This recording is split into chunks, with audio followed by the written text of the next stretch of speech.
İlk haberine teşekkür ederim. 5 gün önce yapmış olduğunuz bir çalışma, onların sayesinde şu andaki yol çalışmasını başlattı. İnşallah darısı da bizim altyapı kanalizasyonların yapılması hiç sağlıklı değil. Sık sık patlamaya maruz kalıyor ve şu anda ne iş yerimizde ne mahalleden kokudan geçilmiyor. Tozdan dumandan sağ olsunlar biraz bir elini taşın altına koydular da çalışmayı hızlandırdılar. İnşallah en kısa zamanda yolun asfaltlanması, beton asfaltlaması yap ve kaldırımlarımızı bitirmesi ve rahat bir nefes almamızı talep ediyoruz. Peki ilk haberi gelmemiş olsaydı belki 3 ay 6 ayda devam edebilirdi yani.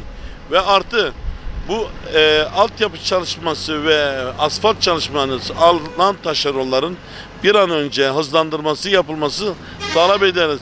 Ne araçlarımız sağlıklı kaldı ne içimiz. Çünkü şu anda tozdan dumandan akciğerlerimize kadar girmiş. Bu konudaki duyarlı olan vatandaşlarımıza da teşekkür ederiz.